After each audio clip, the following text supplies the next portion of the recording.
Welcome to It Takes Two. I'm Blair. I'm Chris. And today we'll be talking about Couples Therapy Season 4, Episode 14. I need y'all to subscribe, like, share, comment, go back and check out the playlist. I think we're doing a good job. Thanks. I think we're doing a good job. You are. Thank you. And you are too, you know. You ready? Yes. Let's go. So we start with Nick and Katherine. Katherine is telling the story that Nick asked her to tell that changed basically his life. Yeah. Apparently, he walked into his dorm room in college, and some of his friends, roommates, found some adult explicit pictures that he had been looking up. Some were of larger women. Okay. And there was also some of men. He talks about how he was exploring his attraction, sexuality at that point.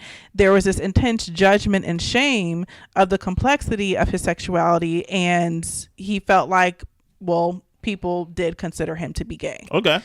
All he could remember was the guys questioning him about what he was attracted to, and he felt like he didn't have his own voice to explain it. Katherine says that he lost a lot around his sexuality, and he didn't want to be pigeonholed as gay. Okay. He pushed away all of his feminine attributes like crying, being emotional. He transferred schools, and he didn't know how many people those people told. He would walk around campus feeling afraid about who knew. Orna says a cultural demand was put on you to be a man and to say goodbye to exploration. It is something that happens to most boys, but there's violence and loss in that story. Then we talk about how he wanted Katherine to help release some of that pain. Orna is saying that he wanted me and Katherine to release some of that pain. And he says, and Orna says that with the boys, self-consciousness is so extreme, and if it's injured at a certain point, it's an injury to their core, and it starts accumulating traumatic energy around it.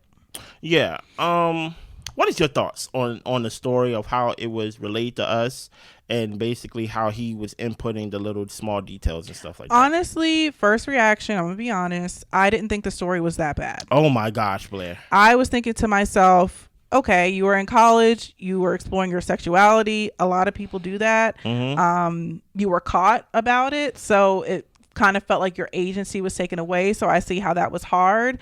But I was thinking to myself, but I would think that's something someone can learn to bounce back from. But apparently it struck him deeply. Like, it changed his whole self-concept. And for that, I'm just, I'm not a therapist, so I'm curious to see how can someone start rebuilding that after something like that happens. Yeah. So here's the thing. I think he even said he went to the extreme. I think he switched schools and things like that. He kind of just basically did a hard reset on his life. But it's kind of hard to see that reset when we kind of see the effects of your old life, of how your freedom was robbed of you. Now listen here, they shouldn't have been going through your stuff. But, boys gonna be boys, children gonna be children, teenagers gonna be teenagers and things like that. Is it a traumatic experience? Sure. Right? Especially if you're not sure of yourself. Especially if you're just looking up things and you're just trying to test to see if you're into it. You get what I'm saying? I did not have that experience. I knew what I liked when I liked it. You get what I'm saying? So there was, even though Blair said most people have that experience, I'm not one of the most, I guess. But I wonder, as sad as that story may be, right? I want him to get in the habit of him telling his story, right? And I can understand why he didn't want to tell the story, because number one, it's traumatic for you.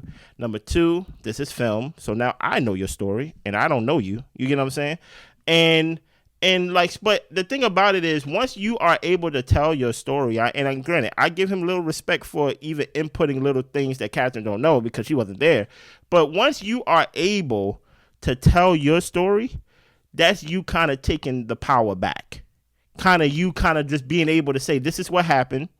No, I did not like it. It made me feel this way. And in some way, you get to control the story, not in a way of you're changing the story, but instead of the story changing your life. Now you're going to these other extremes of trying to get this traumatic experience out of you. I make reference of it almost every episode. You're going through these retreats and not talking, right? You are in therapy and not talking directly. You're in a marriage and not talking, or you're talking Nick. You know what I mean? Yeah. So these are the effects of you not taking ownership of your story. This is what happened to me. It was wrong. I felt like they robbed something that was private of me, and at the end of the day, it did affect me, but I'm going to take ownership of it, and I'm going to move past it by actually being transparent about it, right? At the end of the day, I married a beautiful wife. I have a daughter and things like that. She knows my sexuality, whatever it is. We don't need to know.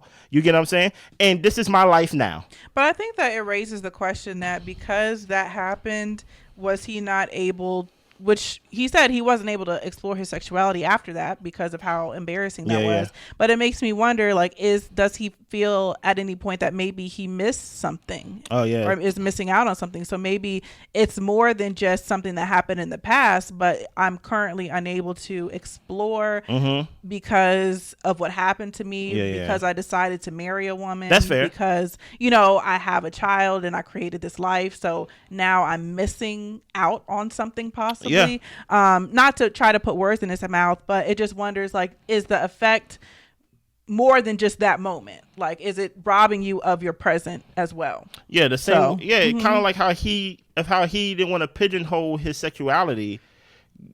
Basically, what happened to him, it kind of pigeonholed him and put his back up against the wall because he didn't like what he was getting. Yeah, when people were calling him gay. Yeah, so he was like, you know what? Even if I am, or even if I have these feelings, I will be the opposite because I don't like how I'm feeling. So yeah, that is a good point, Blair. Yeah. So next we move on to Rod and Allison.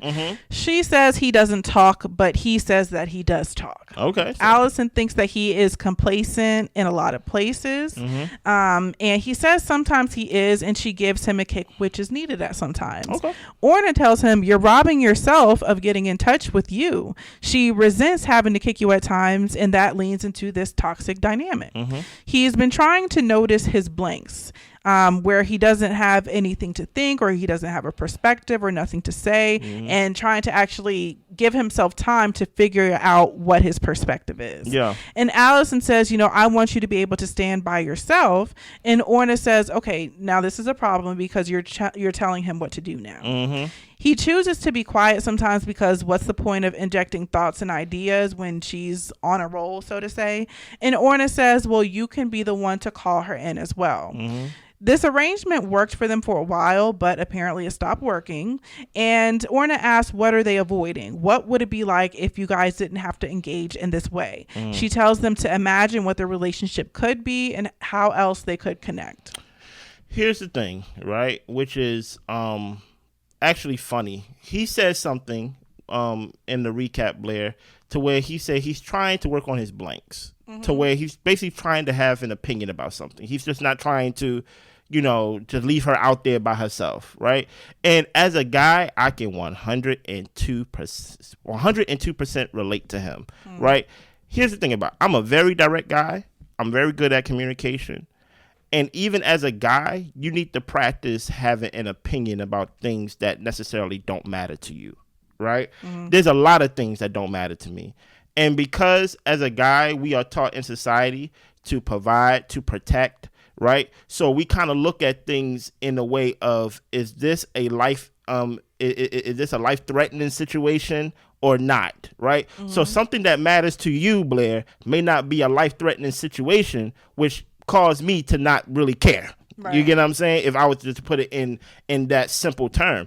And you have to practice that. You have to, as a guy, especially if he's the one bringing in the money, especially if he's the one getting yelled at as well and things like that. Even him saying that I think I'm starting to bruise easily, which is making him even isolate even more. You get what I'm saying? While at the same time, he also said, I think she's avoiding me too. So it's like, I want companionship, but I don't want the companionship that you're giving me. Right. You get what I'm saying? And that's what Orna's like, hey, I got a question for y'all. How about, what if y'all was to have like a happy marriage?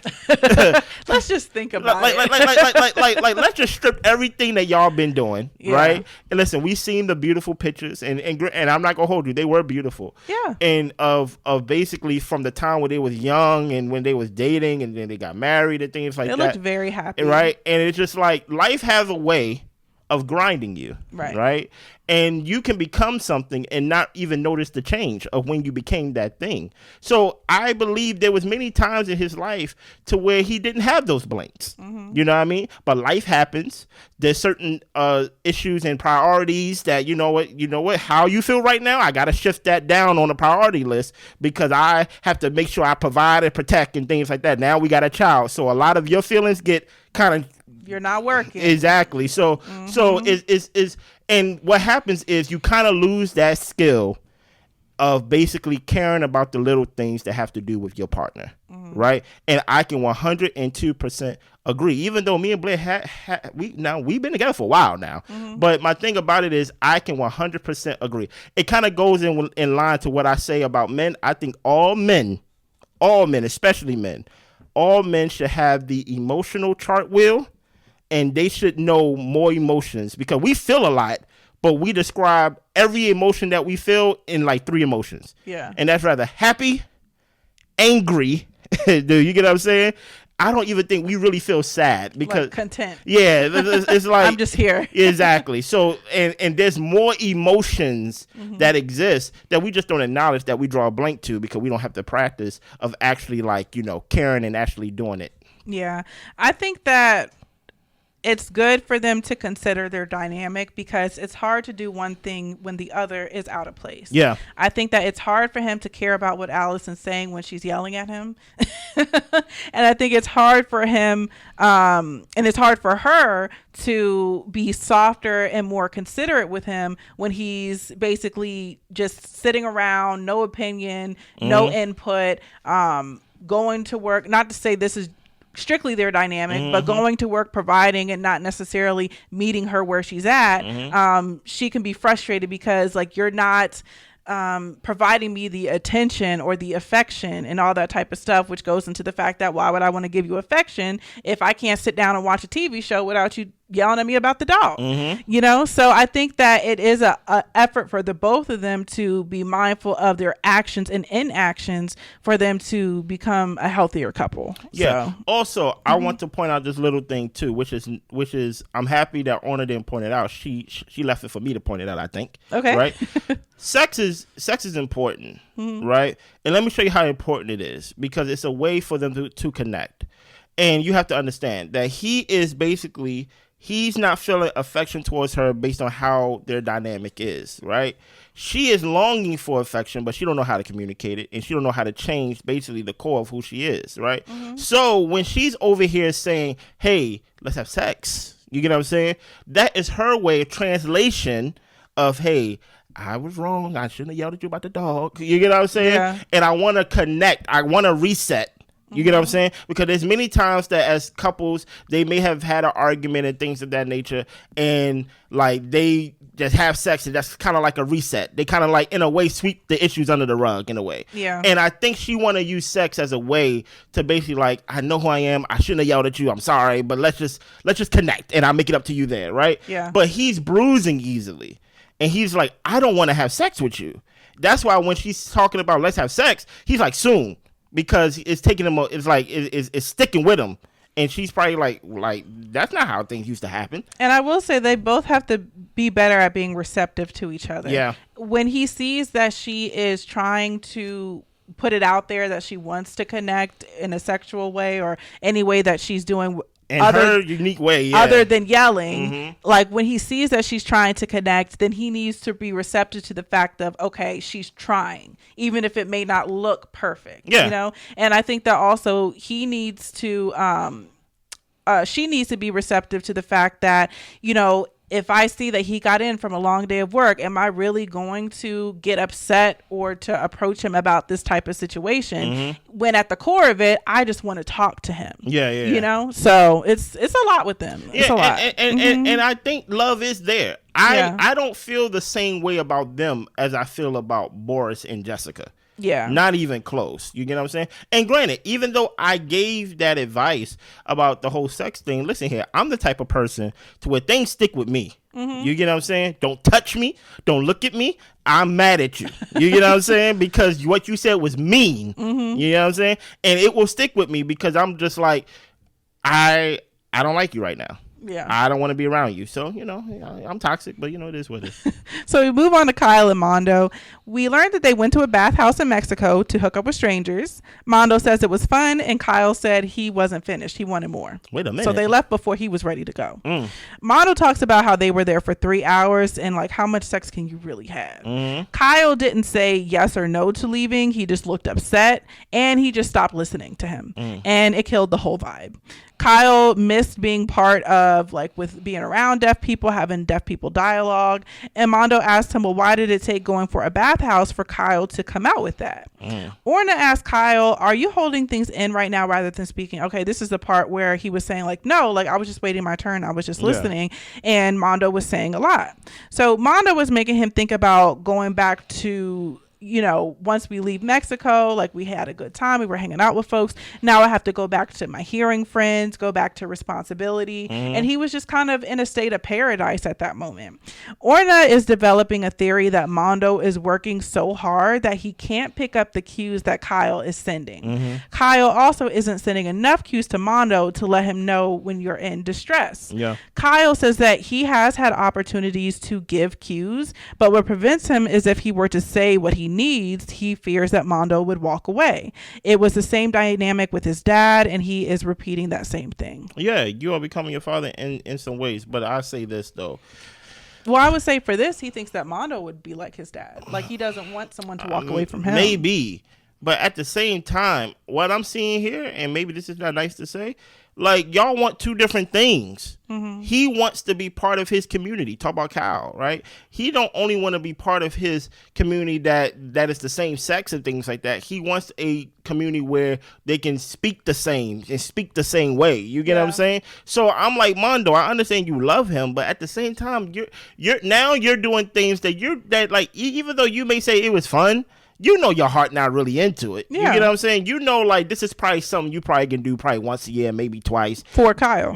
But at the end of the day, you want a monogamous relationship. So how many times, Mondo, because I'm going to put the onus on you, how many times are you going to put yourself, based off of your words, in a situation where you don't feel protected, that you don't feel safe for the sake of fun?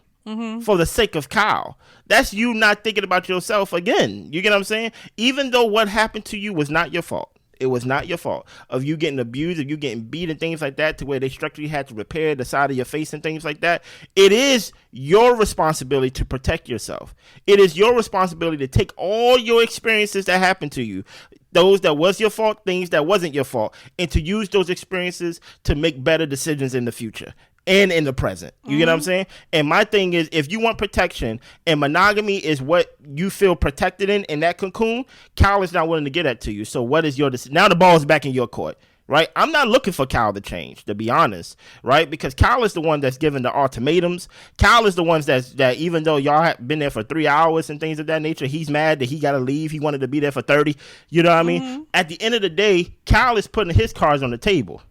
What are you going to do? You get what I'm saying? Besides you coming into therapy saying, well, why don't you like monogamy? Why can't you do that? He don't want to do it. He don't want to be contained. I don't know what more he has to say. Yeah, I think for me, I think they're just prolonging the inevitable, which is them breaking up. They don't want the same things. And Mondo, you can tell that is wearing on him. So I think he needs to, like you said, protect himself. Yeah. So Orna says that Jessica and Boris are different.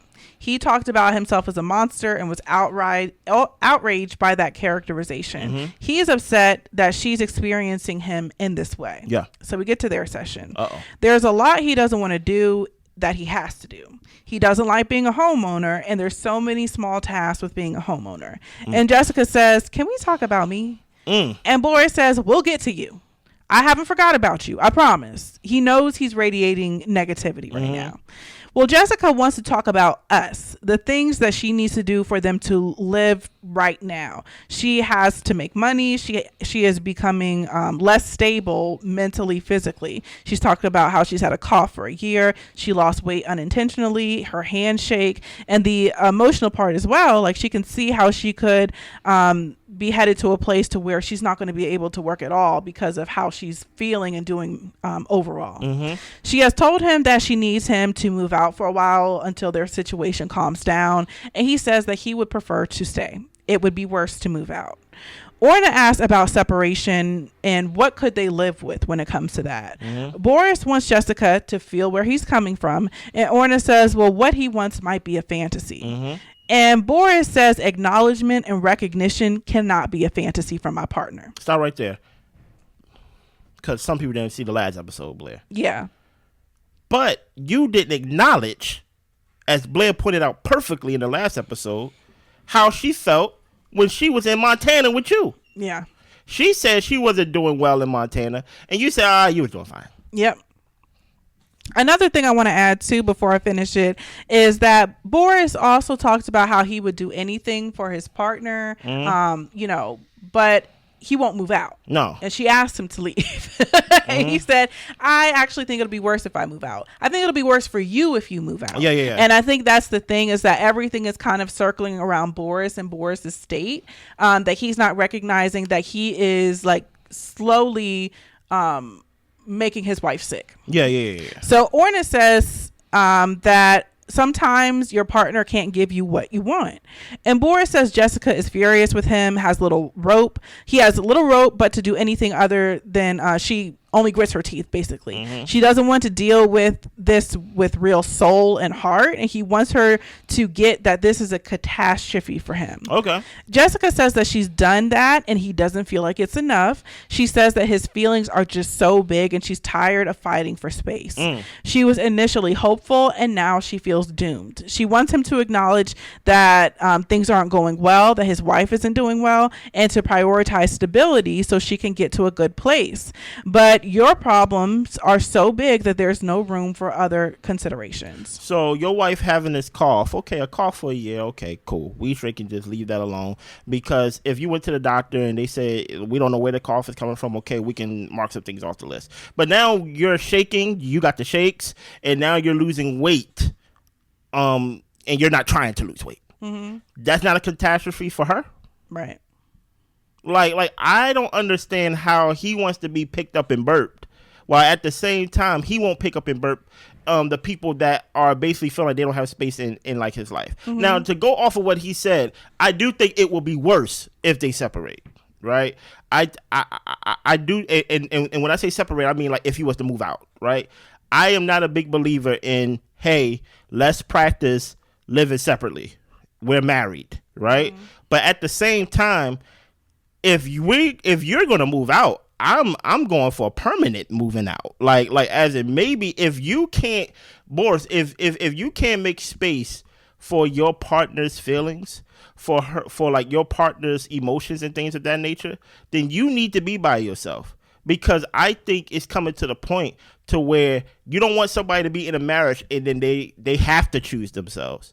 I don't think Jessica wants to choose herself. I think she's now in the mode of survival, to where it's like, I'm getting sick, I'm crying, I'm shaking, I'm losing weight, and now you put me in a position where I have to choose me because no one is going to choose me. You get what I'm saying? What is your thoughts on this? My thoughts on this is I honestly think that separation can be okay in certain situations, and I feel like this situation would be okay. And I say that because they have moved around to different states. They've moved back to New York. They're in therapy together, and I think that Boris cannot get out of his own way at this point. And I think that a lot of things he's blaming on externals, and I think that he needs to spend a little bit of time alone for him to really recognize that it's him.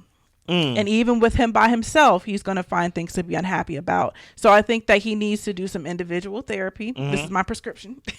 I think he needs to do some individual therapy and not necessarily be alone as in isolation. Like, I think, of course, like, continue to keep the family dynamic as, similar as you possibly can. But Jessica can't breathe right now. And Boris is suffocating her, and he's not doing anything differently, because even though he's uncomfortable, he's comfortable with the dynamic. Oh, okay. And I feel like he needs to take a break until he can kind of get himself situated. I need clarification. When you say separation, you mean temporarily separate? Temporarily. I don't think that could work, because what if she gets better and her life gets better? She's not. She's not gonna want to invite him back in the house. Well, my thing is that I want them to separate with a purpose for him to improve. He's not going to. when given the opportunity for him to be in control and for him to drive the car and to pick the states where they're going to live, he still wasn't happy.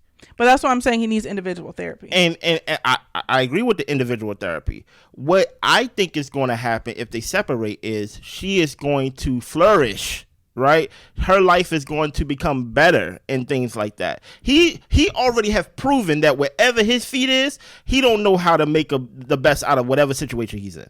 So I think, as you said, his life is going to basically, like, he's going to see, oh, I am the cause of this. I have no one else to blame, but it just is what it is, right? Mm-hmm. Eventually, he's going to blame the separation as the reason why he's not doing good. So he's the type to not take ownership of anything, right? While at the same time, I don't think we should even play with the idea of them. If they go separate, I want them to separate permanently, because I don't want to play to the point to where they separate temporarily and she starts doing good and then you have to invite him back. Now you just invited back a more angrier guy. But that's what I'm saying. He can only come back if he's improved. But you believe there's no hope for him. No. I think the fact that she even said, like, you have to move out. Like you have to leave. She's basically saying, I'm literally a step away from saying, like, hey, we need to basically divorce. Yeah. Like she's basically, and maybe they do. She's almost there. Yeah. Because he's not trying to give anything. He's over here talking about how she's gritting her teeth, and whole time you talking about how she don't see how you're going through a catastrophe. And I'm just like, bro, every time she talked about her emotions, you didn't acknowledge it. So I'm just like, all your emotions, you do feel a lot of things, and it's very big. Even something as big, or even something as small as changing the filters in the house, you see that as a big issue of why you don't want to own a house. Mm-hmm. You get what I'm saying? You got to change the filter every 3 to 4 months. You get what I'm saying? And it's not hard. You just pull the old one out, you put the new one in, and then that's it, right? Yeah. So I'm like, for a person like that, I don't think there is a way for them to really be I wonder. But the thing is, people do reconcile, and people do change when their circumstances change. So I'm just saying, for them, with everything they've tried, try something else. Yeah, divorce. Okay. I'm saying separation comes first. Okay. So we move on. Orna says that Boris can't stand when she tells him this is not a shared plight. This is your plight. A colleague says that he's more in love with his own psychodynamic than being loved by a real person. Orna is rendered useless by him. She tries. He puts up a wall. And she thinks that he might leave because he doesn't like her. Yeah, I think he don't like himself. Yeah. And he doesn't like anything. But that's what I'm saying. He's depressed. Like, he's not going to be able to see the forest for the trees right now. But if he's I wonder, since he says he's depressed, I wonder, is he like, does he have medication for it? Because if this is how he is and he's medicated, I'm like, oh, then how do we help him? Yeah. Like, in like some ways, it's like, okay, I don't want to throw this word out there. It's like, hey, man, it's giving a little bit of, like, you're narcissistic in some ways. It's like you only can think about you. Like, in every aspect, you can only think about you. You're not even thinking about the whole outcome of, like, your child and home ownership and the space and things like that. You're just thinking, like, I'm not happy, so if I'm not happy, everybody should be unhappy with me. And I'm just like, I don't even know how that's even fair. Right. Because when the shoe was on the other foot, when you was happy, you basically not, and she said she wasn't happy, you basically didn't acknowledge that. So I'm just like, I don't know. Boris is a Rubik's Cube that I'm tired of flipping the thing over and over and over again. Mm-hmm. And that's where we end. That's it. I need y'all to subscribe, like, share, comment, all the above. We see y'all. Bye.